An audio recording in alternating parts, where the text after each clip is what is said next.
چوب دست یا وزیر داشته است همین هر گپی میشیده است میگفته است خدا و شکر خدا عیبت نکنه.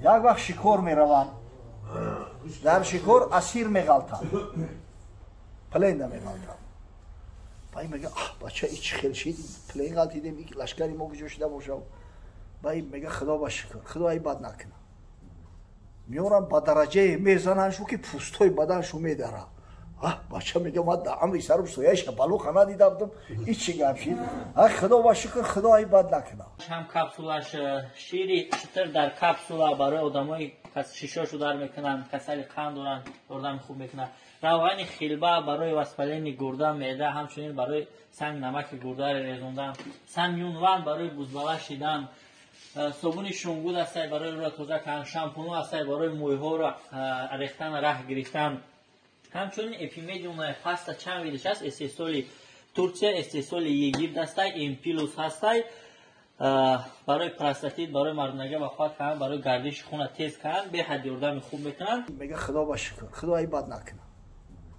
میورن با درجه میزنن شو که پوستای بدنشو میداره بچه میگه من عمری سرم سویش بلوخ ندیده بودم این چی گپ شید خدا و شکر خدا عیبت نکنه من میورن شو او خونه سوخته سرداری همو روزانو بگیم امر میکنه میگه که کلوشو بریده شوه بعد میگرده سینه وزیر شده با قه نگاه میکنه که میگه خدا و شکر خدا عیبت نکنه کی میکفده اونو شکری چوا عیبتش چیه پلنده غلطیده مردنیوار زدن مو آوردن کلوهامونا میبرن عیده بعدش چیه که همین وقت همون سرداری روزانو میگه که اتستاوید حکمه بکار نکنه پسدید نکل یورا با طریقی اونمو درختن اوکشا تز میکنن دبوله هم میشنونن اما اسیره کلی نیچ همون درخت اویسته اویسته هم ای خفو میدروی اخیر ای دهن میبروی اخیر بعد وزیر میگرده و میگه ای بدش نمی دیدی یک ای بد شد یعنی بنده همیشه باید شکرگزار باشه نکنه فرمولیروف کرده نگی خدا ای بد نکنه نگی خدا را شکر با تمام امتحانات با تمام مقصد همین تقدیراتی که بلوی سرم میآید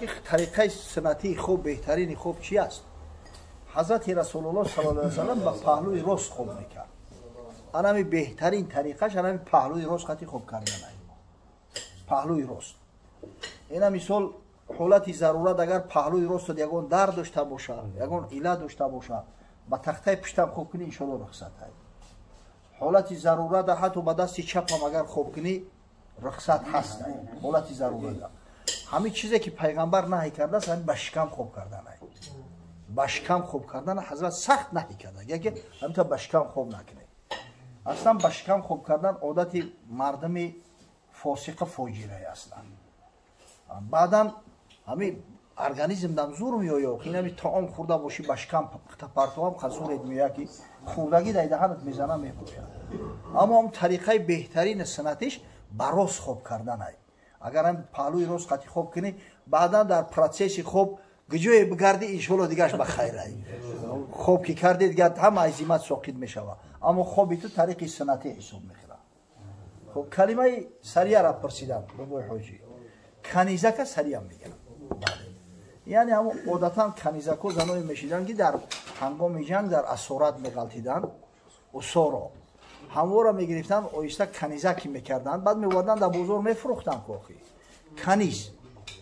کنیز زن نمیشود مثال امکان داره که یک کس کنیز یک کسی دیگر را نکاح کنه اما خواهنه و رخصت اختیارش همش در ذمه خوجایی نگاه زنک مالک یا زنک اگر رضا بده امکان داره که یک کس نکاح کنه بگیره اما نکاحی همون کنیز با خودی مقصد سعیدش ممکن نیست برای که وقتی که مالک شای خرید از گرفته است نکاح یعنی چی نکاح برشنی کانترکت چه خیلی قطعی مالی خودت کانترکت میبندی اینا یک گواه بزرگ بخری قطعش کانترکت میبندی که من اینای قشیر تا خودم میگیرم ای خشک و سالات هم میتونم همون دوره غلامداری داشت غلام کنیزک اصلا حقوق نداشتن آخی هیچی اون مالی همون خوجایی نشی صبح میخور برای همین نکاحی بین سعید با کنیز خودش رخصت نبود لیکن اگر سعید میخواست имкон дошт ки канизша шавҳар бита.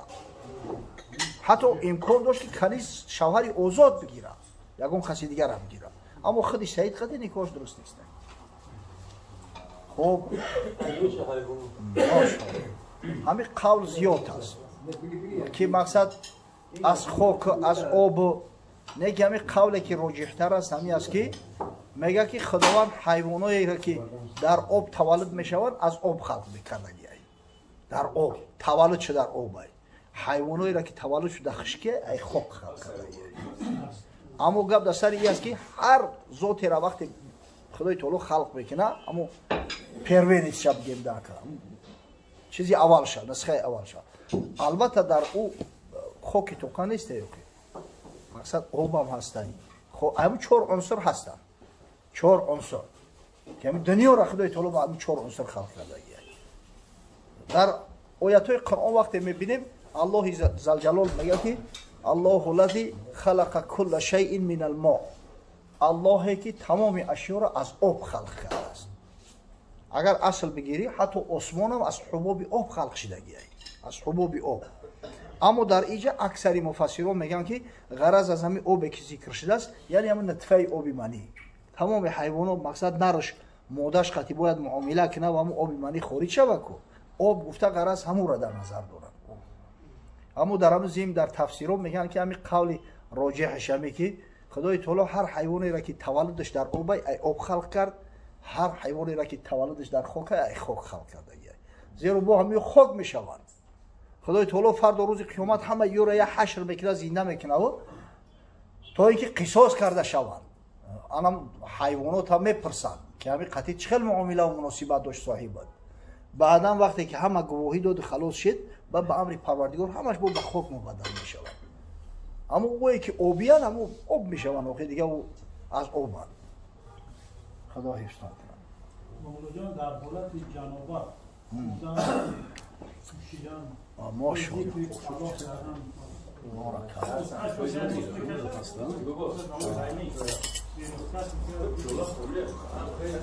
дар суол кардам. ҳатто дар як ҳадис дидам ҳазрати Умар суолаш мекунад.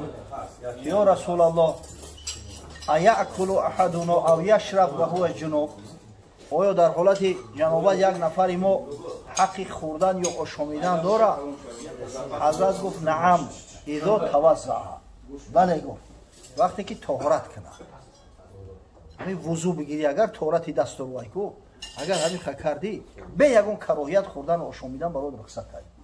не ки агар вузӯ надошта бошӣ макрӯҳай, хӯрдан макрӯҳай.